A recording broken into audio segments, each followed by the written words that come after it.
사순절 우리 첫째 주일 우리 사부 예배 자리에 나오신 우리 청년들과 또 우리 성도님들 가운데 주님의 은혜와 평강과 참 기쁨이 넘치시기를 간절히 소망합니다.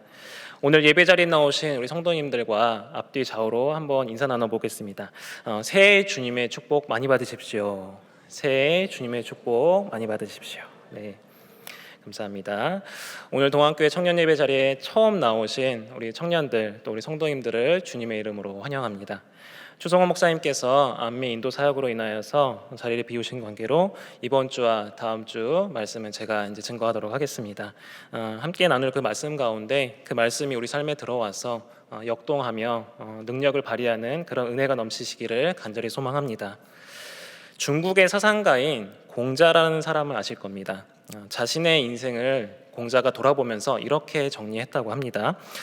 50유의 지우학, 30일입, 40이 불호, 50이 지천명, 60이 이순, 70이 종심소욕 불류구라.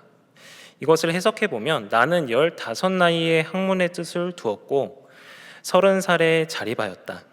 40살이 되어서는 미혹되지 않았고 50에는 하늘의 명을 알았다. 60살이 되자 귀에 거슬리는 이야기가 없었고 70살이 되니 마음 내키는 대로 살아도 법도를 넘어서지 않았다. 자, 이 자리에 계신 우리 많은 청년들 중에 30, 40대 청년들이 많이 계신 줄로 합니다. 저는 올해로 이제 제가 84 또래여가지고 불혹의 나이가 되었습니다. 저는 이제 불혹의 이 40이 되면은 이 공자의 말처럼 모든 유혹을 뛰어넘어서 초월하는 경지에 이를 줄 알았습니다. 자, 우리 불혹에 해당하시는 청년들 계시죠? 네. 자, 제 시선을 외면하지 마시고 한번 잘 생각해 보십시오. 오히려 얼마나 걱정과 근심과 유혹이 많은지 모르겠습니다. 30, 40대 가운데 미혼이신 분들은 20대도 마찬가지죠. 연애에 관련된, 결혼에 관련된, 직장에 관련된 이런 다양한 걱정거리와 근심거리가 많이 있습니다. 또 기혼이신 분들은 더 걱정이 많습니다. 출산에 대한 문제, 또 자녀 교육에 대한 문제, 또 집을 장만해야 되고 차를 구입을 해야 되고 또 우리 또 여행도 다녀야 되지 않습니까? 참 수많은 것들이 우리의 마음을 얼마나 분주하게 만드는지 모르겠습니다. 하지만 우리가 1, 20대 때와는 조금 달라진 것은 스스로를 조금 절제할 수 있다라는 것이겠죠. 근데 물론 아직도 지금 절제를 배우고 계신 분들도 계시는 줄 압니다만은 여러분들도 참 혈기왕성했었던 그 리즈 시절이 다 있으셨잖아요. 그래도 그때보다는 지금이 좀 많이 차분해지고 그래도 나름 많이 교양도 쌓였기 때문에 그 교양 있는 모습으로 이제 절제를 해나가실 줄로 압니다. 제가 이렇게 40이라는 숫자를 여러분 앞에 먼저 제시한 것은 이제 우리가 지금 통과하고 있는 이 절기와 좀 관련이 있기 때문에 그렇습니다.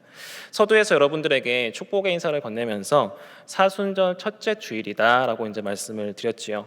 여기서 사순이라는 것은 우리가 나이를 말할 때 70세를 7순이라고 하고 80세를 8순이라고 하는 것처럼 이제 40을 사순이라고 표현하고 있습니다.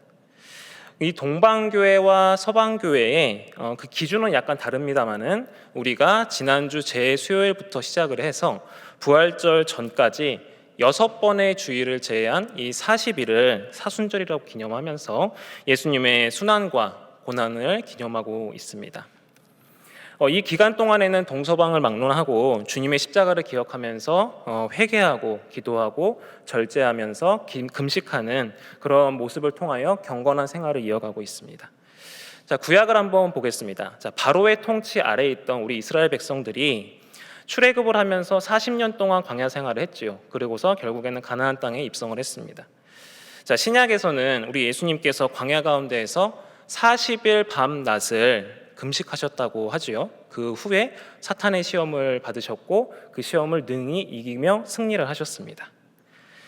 그래서 이 성경을 연구하는 학자들은 이 40이라는 숫자를 어떻게 말하냐면요, 고난과 시련을 뜻하는 숫자, 또 절제와 인내를 상징하는 숫자로 보기도 합니다. 오늘 본문은 요한복음 마지막 장인 21장입니다. 사실 요한복음은 20장에서 끝이 납니다. 그런데 22장은 에필로그 혹은 부록의 성격을 가지고 있습니다. 오늘 여러분들께 이 증거할 말씀을 함께 좀 살펴보고 또 묵상하면서 우리가 사순절을 지나갈 때 주님께서 우리에게 말씀하시는 바가 무엇인지 함께 알아가는 시간 되기를 소망합니다. 먼저 요한복음이라는 이 책에 대해서 그 기록된 목적에 대해서 우리가 한번 살펴보고 들어가면 더 묵상에 대한 이해가 깊어질 것 같습니다. 조금 전에 요한복음은 제가 20장에서 마무리가 된다라고 이제 말씀을 드렸지요. 요한복음은 굉장히 좀 독특한 책이고 세밀한 책이고 또 나름 어려운 책입니다. 그래서 잘 묵상하다 보면 정말 보화 같은 것이 많이 쏟아져 나오는 것이 이제 요한복음이라는 책인데 좀 특징이 있습니다. 요한복음은 아까 말씀드렸다시피 기록한 목적을 명시하고 있어요. 다 함께 요한복음 20장 31절을 함께 봉독해 보겠습니다. 오직 이것을 기록함은 너희로 예수께서 하나님의 아들 그리스도이심을 믿게 하려 함이요 또 너희로 믿고 그 이름을 힘입어 생명을 얻게 하려 함이니라. 아멘. 자, 여러분, 예수님이 하나님의 아들 그리스도이심을 믿으십니까? 그래도 믿음 있는 분들이 많으시네요. 네. 뭐 육성으로 대답을 못 하셨을지라도 마음으로는 다 대답을 하셨을 줄로 믿습니다. 요한복음은 이 처음부터 끝까지 예수님이 사람의 형상을 입은 하나님의 아들이시다라는 것을 증거하고 있습니다. 자, 그러면 요한복음의 처음으로 우리가 돌아가서 함께 증거를 좀 살펴보겠습니다. 다 함께 요한복음 1장 1절을 세 번역으로 보실 텐데 먼저 형제님들이 봉독해 주시면 감사하겠습니다. 다 함께 시작합니다. 태초에 말씀이 계셨다. 그 말씀은 하나님과 함께 계셨다. 그 말씀은 하나님이셨다. 자, 이 마지막 기억하고 가십시오. 그 말씀은 하나님이셨다. 자, 그 다음에 14절을 세 번역으로 보겠습니다. 우리 자매님들이 한번 읽어주시겠습니까? 시작. 그 말씀은 육신이 되어 우리 가운데 사셨다. 우리는 그의 영광을 보았다. 그것은 아버지께서 주신 외아들의 영광이었다. 그는 은혜와 진리가 충만하였다. 아멘. 자, 자매님들은 그 말씀은 육신이 되어 우리 가운데 사셨다라는 걸 좀 기억하고 계십시오. 우리 형제님들이 먼저 읽으셨던 1절을 보면 태초에 말씀이 계셨다라고 하면서 그 말씀이 하나님이시다라고 말하고 있습니다. 이것을 그리스 철학이나 신학에서는 로고스라는 단어를 사용을 하는데 그 뜻은 말씀으로서의 하나님을 의미합니다. 이어서 우리 자매님들이 읽으신 14절을 보면 그 말씀이 육신이 되어서 우리 가운데 사셨다라고 기록을 하고 있습니다. 자, 조금 전에 읽었던 1절을 보면 말씀이 무엇이라고 했습니까? 기억을 하셔야 돼요. 말씀이 무엇이라고 했습니까? 하나님, 맞습니다. 하나님. 그래서 우리가 이 말씀을 하나님으로 대치해서 읽어보면 이렇습니다. 하나님은 육신이 되어 우리 가운데 사셨다라고 바꿔 말할 수 있죠. 자, 이것이 바로 거룩한 하나님이 사람의 모습을 입고 이 땅에 오신 성육신, 이룰 성자의 육신을 그 한자를 쓰는 겁니다. 그래서 육신을 이루셨다. 한자로는 현현이라고 표현하기도 합니다. 즉 예수 그리스도시다라는 사실을 증언하고 있는 것입니다. 자, 여러분과 오늘 나누고 있는 이 말씀의 제목은 뭐냐면 이미와 아직의 행간에서입니다. 자, 이미라는 부사와 아직이라는 부사가 등장을 합니다. 이미라는 것은 다 끝나거나 지나간 일을 뜻하고 아직이라는 것은 어떤 일이 아직 끝나지 않고 진행되고 있는 상태를 의미하죠. 자, 여러분이 읽으셨던 말씀대로 메시아이신 우리 그리스도께서는 이미 오셨습니다. 초림을 하신 거죠. 그리고 저와 여러분을 위하여서 십자가의 고난을 겪으시고 죽으시고 부활하시고 승천하셨습니다. 그리고 아직 다시 오시지 않았습니다. 자, 이렇게 저와 여러분은 초림과 재림의 이 행간, 시공간 속에서 살아가고 있는 것입니다.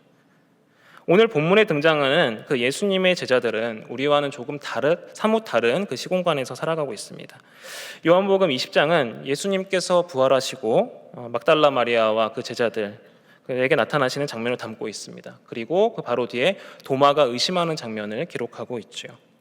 이어지는 21장은 그 디베랴 호숫가에서 또다시 제자들 앞에 나타나시고 주님께서 사랑하시는 그 시몬 베드로에게 말씀하시는 장면이 담겨 있습니다.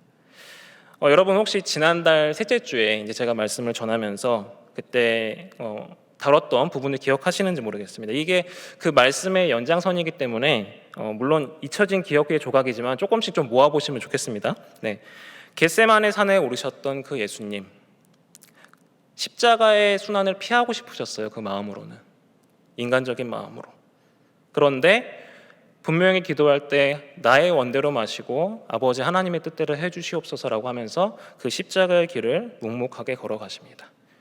그때 산 아래서는 베드로를 위시한 제자들은 어떻게 하고 있었습니까? 쿨쿨 자고 있었죠. 세 차례나. 그 모든 과정이 끝나고 예수님은 로마 군병들에게 끌려가서 이제 고난을 받으시고 십자가의 순환을 겪으시고 숨을 거두시게 됩니다. 그 죽음을 이기시고 부활하셔서 다시 제자들 앞에 나타나셔서 조반을 차려주시는, 아침을 차려주시는 그 장면을 담고 있는 것입니다. 특별히 예수님의 그 애제자인 시몬 베드로는요, 스승인 예수님을 위해서 목숨까지 바치기를 다짐했던 그런 사람이었습니다. 그러나 복음서에 기록된 그 베드로의 모습은 어땠습니까? 예수님이 잡히셨고 대제사장 앞에 끌려가셨을 때 베드로는요, 그 군중의 무리 가운데 있었습니다. 성경의 표현에 의하면 군중의 무리 가운데서 추우니까 불을 쬐고 있었다, 그렇게 표현하고 있습니다. 그 안에서 예수님을 모른다고 3번이나 부인했지요. 다구름 소리를 들었을 때 베드로의 마음이 어땠을까? 분명히 사랑하는 그 예수님을 배신했다는, 배반했다는 그 사실에 대해서 자기 스스로 얼마나 자책이 되고 실망감이 생겨서 그 마음이 무너졌을까? 오늘 본문에서 예수님은 시몬 베드로가 그 몸을 녹였던 그 불이 아닌 베드로의 마음을 녹이는 다른 불, 성경에는 숯불이라고 표현을 하고 있죠. 그 앞에서 온화한 말투로 베드로에게 굉장히 의도가 섞인 그런 질문을 하고 계십니다. 첫 번째 질문입니다. 요한의 아들 시몬아, 내가 이 사람들보다 나를 더 사랑하느냐? 라는 질문하십니다. 헬라어로는 아가파스라는 이제 단어를 쓰는데 뒤에 가서 다시 설명을 하도록 하겠습니다. 자, 이 질문을 우리처럼 제3자의 입장에서 본다면 너무나 아름다운 신앙 고백의 현장인 것 같습니다. 하지만 베드로에게서는 어떻습니까? 그의 폐부를 찌르는 듯한 굉장히 날카로운 질문이고 이제 더 이상 애제자라는 그 타이틀을 뺏어가도 할 말이 없을 정도로 수치스러운 치부가 드러나는 그런 장면입니다. 왜냐하면 누가복음 22장 33절을 보면 베드로가 예수님께 이렇게 말합니다. 그가 말하되 주여 내가 주와 함께 오게도 그리고 죽는 데에도 가기를 각오하였나이다 라고 말씀을 드려요. 특히 마태복음과 마가복음을 보면은 다른 제자들이 다 주님을 버릴지라도 저는 주님을 버리지 않겠습니다, 이렇게 호언장담합니다. 그런데 베드로 어떻게 했습니까? 아주 작은 여종 앞에서 정말 그 누구보다도 빠르게 예수님께 손절했죠. 모른다고 저 사람. 그리고 저주까지 했습니다. 그 앞에 예수님께서 그 베드로에게 야, 그때 너가 네 입으로 호언장담했던 그것처럼 다른 사람들이 나를 사랑하는 것보다 나를 더 사랑하니, 그 물음을 던지고 계시는 겁니다. 자신의 아픈 상처에 일부러 손을 대시는 그 예수님의 질문 앞에 베드로는 참 복잡한 마음이었을 것 같습니다. 그런데 주님을 사랑한다고, 그렇다고 이렇게 표현합니다. 자, 두 번째 질문을 또 하십니다. 요한의 아들 시몬아, 내가 나를 사랑하느냐? 똑같이 헬라어 아가파스를 사용을 합니다. 자, 베드로의 아픈 상처에 이번에는 정말 소금을 뿌리시는 것 같아요. 그 두 번째 질문 앞에도 베드로는 주님을 사랑한다라고 고백을 합니다. 그런데 주님 또 질문하십니다. 이 정도면 주님 좀 너무하다 싶잖아요. 이렇게 질문합니다. 요한의 아들 시몬아, 내가 나를 사랑하느냐? 근데 이때는 헬라어를 필레이스라는 다른 단어를 사용합니다. 이때 베드로가 근심하였다라고 표현을 합니다. 17절 본문에서는 예수님의 그 3번째 질문을 들은 베드로가 근심하였다라는 표현을 하는데 이걸 영어 성경으로 보면 조금 재밌습니다. Peter was hurt라고 표현을 써요. Because Jesus asked him the third time. 그러니까 주님께서 베드로에게 3번이나 똑같은 질문을 하셨을 때 베드로가 was hurt예요. 굉장히 상처를 받았다라고 표현을 하고 있습니다. 자, 예수님과 베드로 사이의 이 문답에서 우리가 좀 주목해야 될 부분이 있습니다. 부득불 한글 성경과 이 영어 성경에 드러나지 않는 그 원문의 표현을 좀 살펴보면 좋을 것 같습니다. 예수님께서 아까 첫 번째, 두 번째 질문하셨을 때 헬라어 아가파스라는 단어를 쓴다고 말씀드렸습니다. 이 원형이 아가파오인데 그 뜻은 이렇습니다. 그리스도의 희생으로 이루어진 십자가의 사랑처럼 가장 고귀한 차원의 사랑, 가장 고귀한 차원의 사랑을 아가파오라고 합니다. 반면에 세 번째 예수님께서 물으실 때 썼던 단어와 세 번 내내 베드로가 답변할 때 썼던 그 사랑한다는 표현은 필레이스라는 표현을 쓰는데 원형은 필레오입니다. 그 뜻이 이렇습니다. 인간적인 애착이나 열정과 같은 일시적인 사랑. 그래서 혹자는 성경에서 이 아가파오란 단어든 필레오란 단어든 그냥 혼용이 되어서 사용이 되기 때문에 구별이 그렇게 유의미하지 않다라고 말씀을 하기도 합니다만은, 저는 분명히 아까도 말씀드렸다시피 요한복음 굉장히 세심한 책이고 어려운 책이고 디테일한 책이에요. 그렇기 때문에 분명히 다른 의미를 두기 위해서 썼을 것이라고 저는 생각을 합니다. 우리 형제들 굉장히 두려움과 근심에 빠지게 하는 질문들이 있습니다. 저도 가끔 받는데 오빠 나 뭐 달라진 거 없냐, 야, 동공이 확장이 됩니다. 이렇게 이 얘기 들으면 그러면 식은땀이 조금 나면서 이제 두뇌와 이제 눈을 풀가동해서 그걸 찾아내야 되는 사명감으로 찾아내죠. 저희 와이프가 또 이제 두 번째 이런 질문도 합니다. 내가 어디가 그렇게 좋냐? 두렵습니다. 이게 왜냐면 전부 다 좋다 이랬다가는 이게 사망의 음침한 골짜기로 빠지기 때문에 대답을 잘해야 됩니다. 마지막 이제 거의 킬링 파트죠. 오빠 나 사랑해. 이 질문이 나오면 우리 형제님들 경건한 마음을 가져야 돼요. 네, 대답을 잘해야 됩니다. 이거를 대답을 좀 빨리 하면은 다시 그 자매님께서 물어봅니다. 정말 사랑하느냐? 네, 정말 나 사랑하느냐?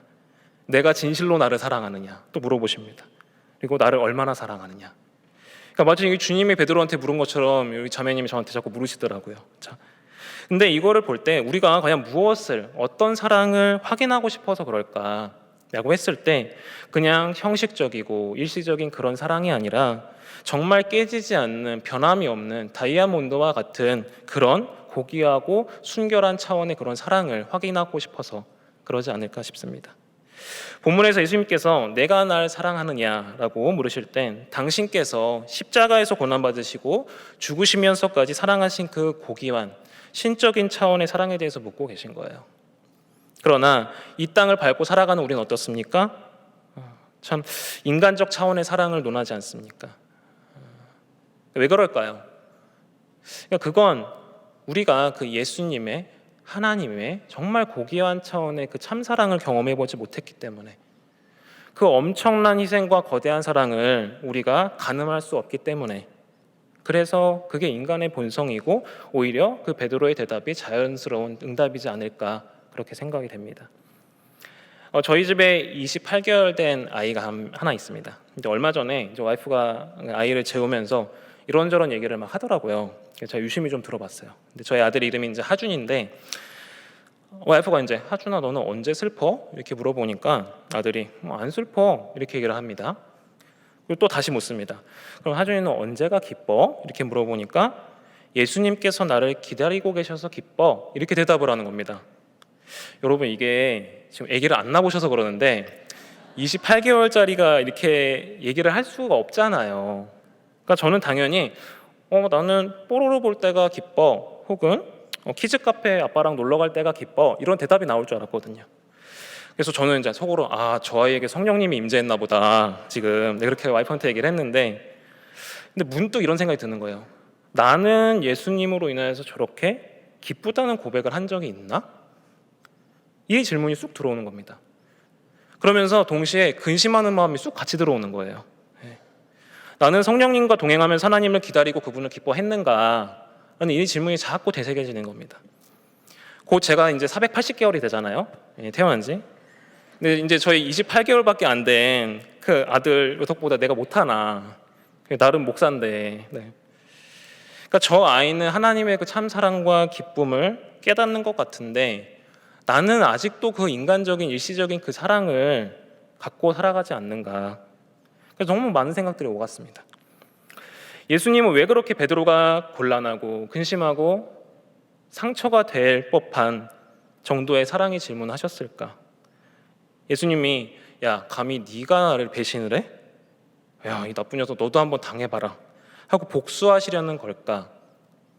분명히 주님은요 베드로가 배신할 것도 알고 계셨고 또 그 배신의 상처와 기억이 베드로에게 굉장히 고통스러울 거라는 것도 아셨을 거예요.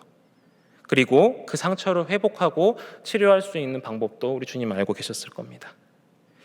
예수님께서는 이 베드로의 마음 깊이 박힌 배반자, 실패자, 그 낙인을 지우시고자 그의 입술을 통하여서 반복적으로 세 차례나 주님을 향한 사랑의 고백을 하게 만드십니다. 인간적인 사랑을 뛰어넘는 그리스도의 사랑을 깨닫게 해주고 싶으셨던 것입니다. 그래서 예수님의 본심은 이랬을 것 같아요. 그래 베드로야, 너가 그 작은 여종 앞에서 그 아이가 너한테 와가지고 예수의 제자 아니냐고 그렇게 물었을 때 얼마나 당황했겠니? 엉겹결에 나를 부인했지만 내가 나를 사랑하는 줄은 나는 알아.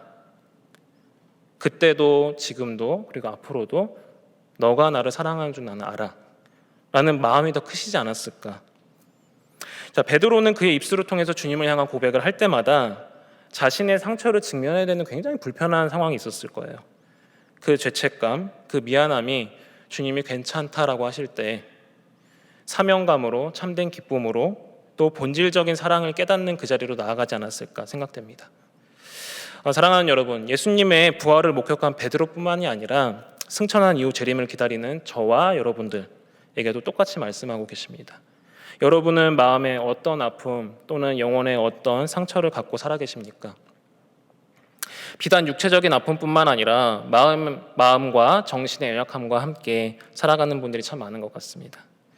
제가 이제 저희 부서 지체들을 원투원 하거나 상담하다 보면 되게 안타까운 경우가 있어요. 뭐냐면 어떤 문제 앞에서 이것들이 자기의 잘못으로 생각을 하면서 동굴로 들어가는 지체들이 있습니다. 그리고 안 나와요.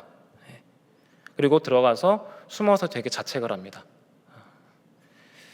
제가 그런 지체들 볼 때마다 이렇게 종종 얘기를 합니다. 그렇게 애쓰지 않아도 괜찮다. 동굴에 나와도 괜찮다. 지금도 충분히 잘하고 있다. 그 자리 지켜줘서 고맙고 잘하지 않아도 괜찮다. 여러분, 주님께서 베드로를 향해서 가지신 마음이 이것이지 않았을까? 여러분, 주님께서도 여러분에게 말씀하실 거예요. 내가 너의 그 마음 다 알아. 괜찮다. 너무 애쓰지 않아도 괜찮다. 예수님께서는 베드로에게 표현법은 조금 다르지만 같은 말을 이렇게 반복하십니다. 15절에는 내 어린 양을 먹이라. 16절에는 내 양을 치라. 17절에는 내 양을 또 먹이라. 이렇게 표현합니다.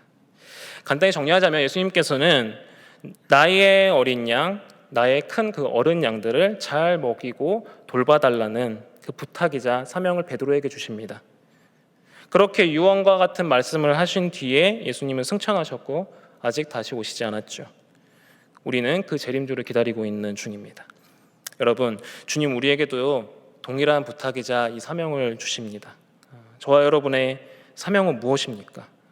이미와 아직의 이 공간 안에 살아갈 때 우리는요, 예수의 증인으로서 복음을 증거하는 삶을 살아가야 됩니다. 예수의 증인으로서 복음을 증거하는 자의 삶을 살아가는 저와 여러분이 되기를 간절히 소망합니다. 자, 과연 우리가 증거자로서 세상을 살아가는 것이 쉬울까? 분명히 어렵습니다. 여러분들이 보고 경험하고 믿고 있는 그 하나님을 드러낸다는 게 굉장히 어렵습니다. 저는 이제 학부 때 BT 분야 전공을 했습니다. 바이오테크놀로지 전공을 했는데 이 생명공학이라는 분야가 되게 매력 있는 게 눈에 보이지 않는 세계를 또 연구를 하고 그 인간의 수명을 연장하고자 꿈꾸는 그 매력적인 이제 전공 분야이기도 합니다. 근데 제가 이제 아는 분이 그분도 이제 이공계 전공자이신데 저한테 이런 말을 하더라고요. 너는 어떻게 그 사이언스를 한다는 사람이 신을 믿고 창조를 믿어? 이 질문을 저한테 하더라고요. 근데 저는 이렇게만 대답했습니다. 만약에 내가 하나님을 믿지 않는다고 그냥 가정을 하자.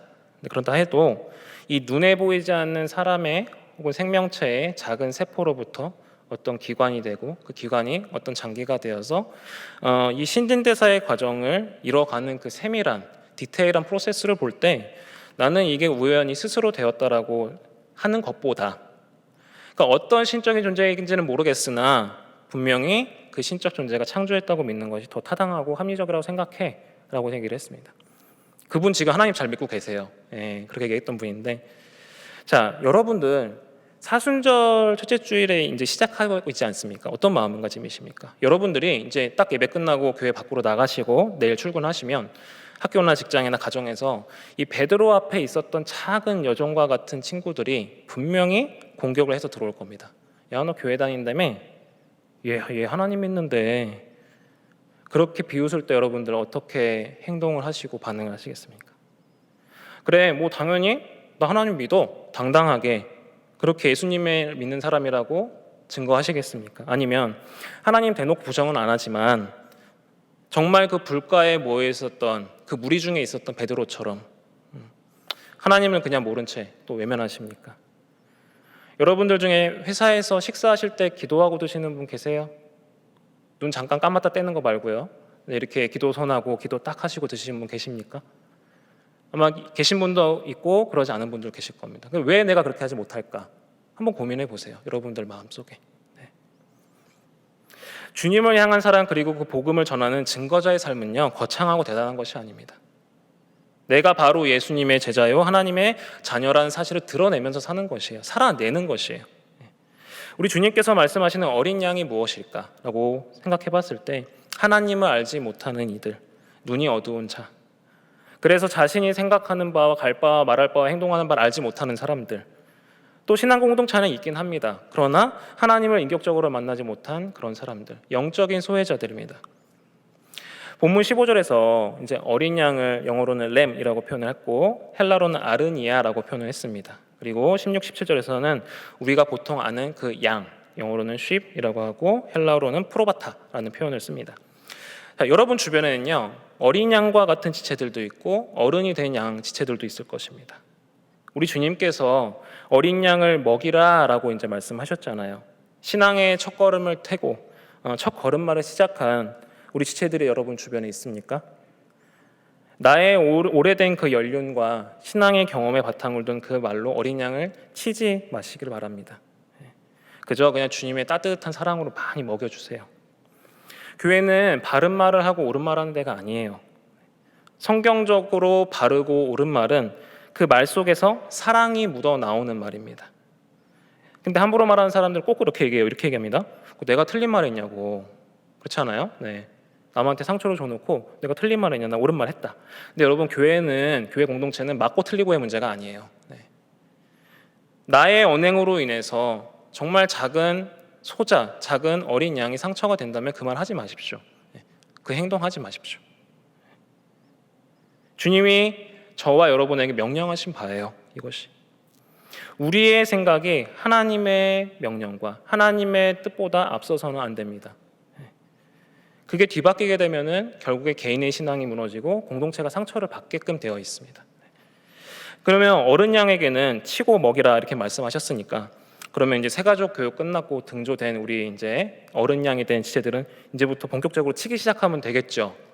네. 근데 우리 주님 그렇게 말하실 일이 없잖아요. 그러니까 영어 성경에서는 take care 하라고 말한단 말이에요. 돌보라, 그 양들을 돌봐주라, 먹이고 돌봐주라. 실제 양을 치는 게 참 어렵다고 합니다. 저도 양을 쳐보진 않았지만 들어봤을 때 양이 시력이 좋지가 않다고 합니다. 그래서 목자의 음성을 듣고 선두에 있는 그 우두머리 양을 뒤따라서 가게 되는데 참 너무나 많은 세심한 돌봄이 필요하다고 해요. 그러니까 이 자리에 저희 교육자들도 계시고 우리 연합회 각 부서 회장님들, 임쓰리 팀장님들, 또 TF 팀원들 다 많이 계시잖아요. 근데 여러분들이 길을 잘못 찾게 되면은 여러분의 셀, 여러분의 팸, 여러분의 부서, 우리 청년부 공동체가 굉장히 위험한 길로 달려갈 수 있다라는 사실을 꼭 기억하시길 바랍니다. 그래서 나의 뜻보다 하나님의 뜻이 먼저 될 수 있도록 기도하시고 겸손하게 그렇게 살아가시길 바랍니다. 자, 여러분 이제 말씀을 좀 맺고자 합니다. 제가 이제 여러분 앞에서 하고 있는 것이 무엇입니까? 이게 설교라는 행위를 하고 있는 게 아니에요. 저는 예수의 증인으로서 예수님을 증거하고 있는 것입니다. 저는 그냥 여러분 앞에서 스피치나 하고 그냥 좋은 말씀, 훈화 말씀 하는 게 아닙니다. 여러분도 마찬가지세요. 근데 우리 동아 청년들 그리고 우리 계신 성도님들 이 사순절 가운데 살아가시면서 예수님의 증인으로 살아내십시오. 예수님을 증거하시는 그런 복된 여러분이 되기를 축복합니다. 예수쟁이라는 소리를 들을까 봐, 내 사회적 평판에 흠이 갈까 봐, 체면을 잃을까 봐 나의 죄를 위해서 저 십자가에서 참혹하게 처참하게 비참하게 찢겨 죽으신 그 주님을 외면하지 않길 바랍니다. 주님의 사랑 없이는, 십자가의 사랑 없이는 우리는 존재할 이유도 없고 살아갈 이유도 없습니다.